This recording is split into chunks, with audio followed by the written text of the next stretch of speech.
You're listening to the Money Hungry Mama podcast. Real tips for moms who want more freedom, less stress, and a bank account that keeps up with their big dreams. Let's make it happen.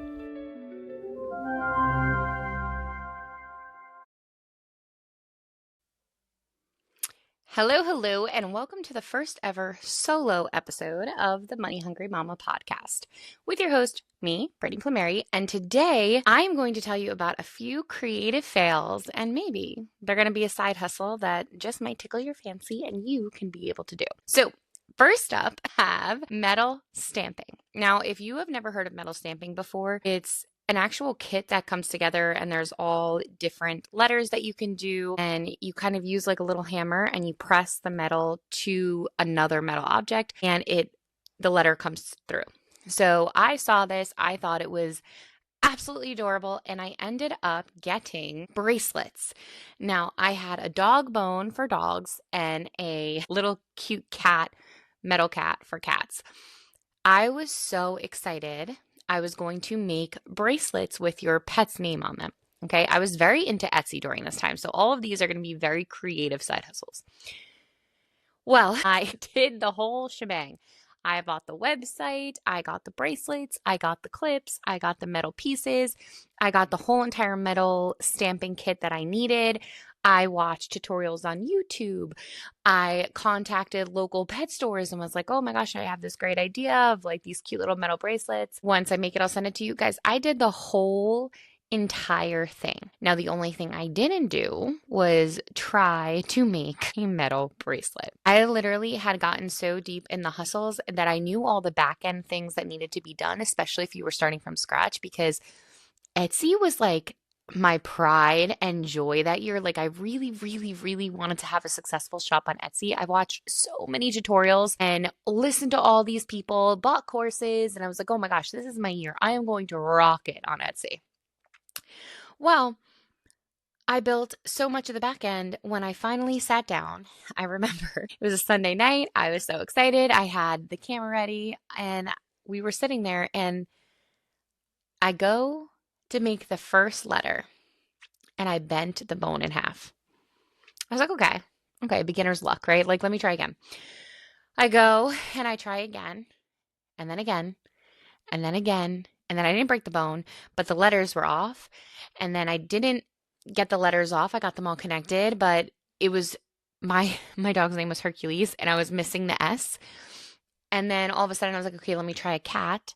And the cat metal pieces were too small. And I just sat there after about 2.5 hours. All of this material that I had used was completely broken and done. And I went immediately back on, shut down the website, emailed all the people that I emailed, and I said, you know what, actually, I'm going to go a different direction. So anybody listening that loves metal stamping and likes the idea of doing something like that, take it. It was making bracelets with your pet's name on it using metal stamping kit. That was a tough one. That was a tough loss. I was really excited. I even did like a whole little photo shoot. Guys, see, learn from my mistakes, right? Like that's why we call these learning through failure, because if you're listening right now and you're like, oh my gosh, cracking up at my faults here, you're also learning that, hey, maybe you should try to make it first, Brittany. Like maybe next time we should actually try to make the product before we sit there and build a website and get all excited and buy all the material. Yeah. Okay. So let's talk about my next failed one. So again, all creative. You know, we have tried over 21 side hustles. I'll be able to give you guys so many different ones that you can feel free to run with. This one, actually, I think this is really cute. You know what? I really would do this, but now my passion is sitting here trying to get everybody else rich. So I had my oldest, Noah, my middle is Ella, and my youngest is Luke. And when Luke was born, I was looking everywhere for shirts that said big, middle, little. I saw a couple, but not many. And I was like, oh my gosh, like this is it. I'm going to make a big, middle, little shop on Etsy. I was so excited. I was like, this is it. This is finally going to be my Etsy shop, because I'm serious when I say like Etsy is I need to do it. It is my, what is it, Roman Empire. I really want to make one day a very successful Etsy shop. So I was like, okay, I designed these big middle little shirts. I got them all. I got the kids in them and I was like so excited. And honestly, like there was nothing that was failed about it. It's just clearly if you are, you listen to my story and you're watching all these things, I just had so many other things going on. But I really think it's a good idea. And this was my hope for it. And then maybe someday here I can, see you guys thriving in it and I'll make it for you and I'll buy it from you. But so my hope was to get different holiday shirts that said big, middle, little and like design them to be like all, holiday themed and different, school day themes. And I was just going to have this whole big, middle, little shop. And I was really excited about it, but bit off more than I can chew. Bit off more than I can chew. But hopefully somebody on here is listening and is like, you know what, Brittany, I'm going to go make a big, middle, little shop. And when you do, you let me know because I would like to buy some big, middle, little shirts. So that was the most recent one. That was literally the most recent one. And I remember texting my friend and I was like, oh, I'm making a big, middle, little shop. And she's like, what don't you do? That was a very accurate statement. There's not many things that I haven't tried. Okay, next one. Oh my gosh, this one is so funny. I really wanted to learn how to embroider. Okay. And you know how those sweatshirts now are popular where they have like writing on the sleeve or writing on the neckline? At the time, print on demand shirts and things like that were not a thing. So I'm talking way back in like 2018. So I remember my husband and I, we went to Joann's and we bought me a sewing machine. I went and I sat there and I got it for two things. Okay. So we got the embroidery machine and a sewing machine. And the sewing machine is going to come for the next craft. So we're going to stick with the embroidery for now. So my goal was I honestly think that there's a lot of money in holidays. Clearly, I just feel like everybody's always buying for holidays. I wanted to make a shop that had cute holiday phrases, but around the neckline on the side. I see a lot of shops doing things like this now. So if you can make it stand out. But in my mind, I had like a kiss me, I'm Irish with like a little shamrock. And then I had like things on the sleeve, like kiss me and no thanks. I thought it was really, really fun. I was a sorority girl back in the day and I was thinking of all our different kind of themed parties that we went to. And I was like, oh my gosh, I would have loved this in college. And that was the mindset that I was having when I was designing the shop. And it was like all of the things I was looking for back then that did not exist for different themed college holiday parties. So that was the mindset of that. Come to find out, your girl cannot embroider. It's not, they don't make it look hard. But when I sat down to do it, it was pretty tough. And I think it's because it takes patience and it takes just like sitting there and kind of being in the quiet and lining things up. And oh my gosh, that was not for me. So let's recap. First, we have the pets category where we have bracelets. Then we have a big, middle, little shop. And then third, we have a sorority t-shirt, sweatshirt, whatever have you, shop that's themed for different theme nights. And the last one I'm going to give you. So now this is more of very niche. Okay. When I tell you, as we get to know each other and as you keep listening, you're going to see that I do research. Research is one of my favorite things to do. I really do. I think it might be the school teacher in me. I love to do all the researching. I love to learn everything about these different hustles and how people make money and how they're doing it and how they grow their business. And that is where the fun is for me. So I really think listening to all of these different tips and tricks of advice, these are all coming from people that I've watched and kind of Mel Robbins calls it the North Star, like the North Star people in the different categories that you're going to do. So like Etsy her name is Cassidy Johnson. She's a big one to follow if you're going to try to open an Etsy shop. I actually bought her course. But yeah, there's so many people that you can follow. They're called, Mel Robbins likes to call them North Stars. And it's people who you hope to one day become, like who you hope to emulate, right? And in that is doing a ton of research and finding the trends and seeing what's working and what's not working. And that's where I thrive. I love to do the research. So if there's ever a side hustle that you guys are interested in, or a business, you just shoot me a little message and I will definitely tell you what I know about it or, talk about it on here. But the final one, it's very, very niche. and it's making plushies, like making actual dolls. Stuffed animals could be dolls, but by hand. And it was about 2018, and I had found all of these shops that were making these very specific dolls. So I found one that kind of had like a little bit of horror to it. I found one that they were just very fluffy and very cute. But here's the kicker. They never make two of the same one. Never. They never make two of the same one. They always give them names. They always give them little cards. They always give them a personality in their post, but there's never two of them. And I think that's so brilliant, especially somebody like me who has that ADHD brain that's like, oh my gosh, I like this, I like this, I like this. I thought it was something that I could play with. So the first thing I did was try to decide the body that I was going to do. Now, let's go back. Remember, I have a sewing machine. I was like, okay, like let's do this. It's just so sad. It really honestly is. I would love to be a toy maker. I think that would be probably one of the coolest jobs in the whole entire world, is literally designing different stuffed animals and toys and characters. I would love that. But for some reason, I was not blessed with being able to draw or being able to sew. I did the first one, and the sewing machine makes a certain noise when you go past it. And like you're supposed to stay on fabric, but when you go past the fabric, it makes this very like kind of noise.